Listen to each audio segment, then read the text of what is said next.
This is Community Focus on the WHKY News. I'm Rob Eastwood.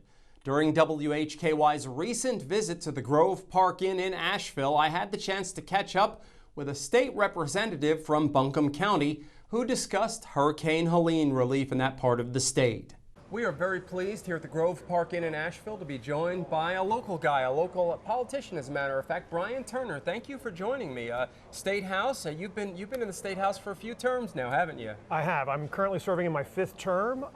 Always represented District 116, and I'm proud to do it. Now, I understand there's been a little bit of a change in the districts. Did you represent a different district previously? So, where I haven't moved, the lines have moved. Okay. And so I still am in District 116, but the makeup of the district, some of the geography is a little different than my first 4 terms.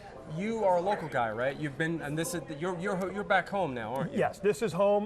My folks were married right over there on the Sunset Terrace here at Grove Park. Wow. And they met at an Asheville tourist baseball game back in the 50s. That's great. So you obviously you have a love for this community. Yeah. Talk about your feelings last September, late September, when this storm hit. It had to really hit home for you. It was. I mean, the destruction was unbelievable. And I think when we all sort of came out of our houses following the storm and were able to see all the downed trees, all the flooded out buildings, there was a lot of distress. A lot of people were displaced. A lot of people, a number of people had been killed. Just trying to make life a little bit easier, more passable. It was incredibly difficult to communicate. No phones, no internet. And really you had to go walk next door to your neighbor and knock on their door and say, hey, are you okay? Yeah. It wasn't until we relocated my folks out of here that we got out of sort of the disaster bubble and really were able to see the news and understand what was going on. Mm-hmm.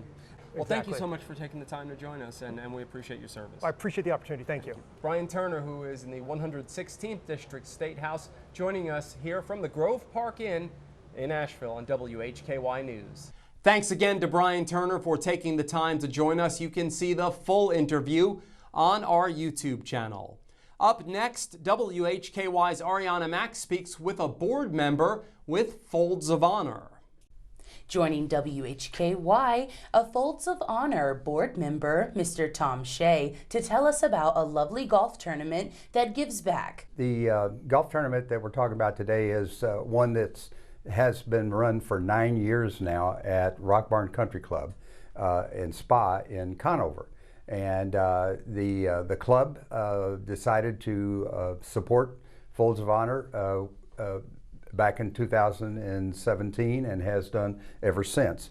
Now, the basis of Folds of Honor is we are a nonprofit 501c3 that provides scholarships to the families of our fallen heroes and first responders, both and the disabled. And we have now been able to generate and grant over 62,000 scholarships in the United States at a value of about $290 million.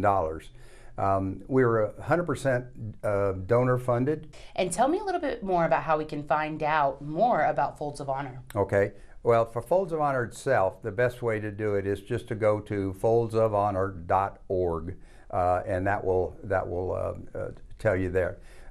We have one of the major chapters in the United States is the Western Carolina chapter out of Charlotte, which is what I'm on their board.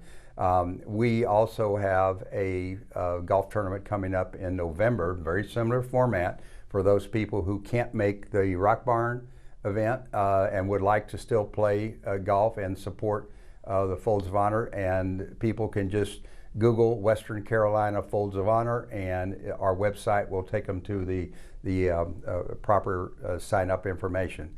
Our event is $200 per player, and you get a player gift bag with some real nice goodies in it, and again, have a great time. It's always a big turnout. Of course, you won't want to miss this event by Folds of Honor to play in this golf tournament, of course giving back to a good cause. I'm Arianna Mack reporting for WHKY News. Thanks, Arianna, and thanks to Tom Shea for joining us this evening. David Cedrone has details on a statewide cleanup effort. Thanks, Rob. The North Carolina DOT is looking for volunteers.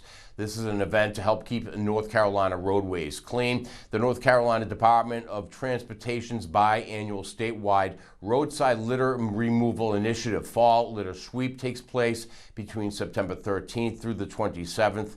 Volunteers are provided cleanup supplies, including orange and blue trash bags, gloves, and orange safety vests from the North Carolina DOT County Maintenance Yard offices. Just type in NC Litter Sweep webpage and lead you to all the resources you're looking for, including who to contact in your county and how to get involved in keeping the roadways of North Carolina beautiful. This year's Fall Litter Sweep also serves as a lead up to the Great American Cleanup, the nation's largest ever community improvement initiative. More information can be found on the state's website, keepncbeautiful.org. I'm David Cedrone for WHKY News. Thanks, David. That wraps up Community Focus and the WHKY News on this Friday. Thank you so much for joining us. On behalf of Arianna Mack, David Cedrone, Jason Savage, Brian Turner, and Tom Shea, I'm Rob Eastwood, and from Hickory, this is the WHKY News.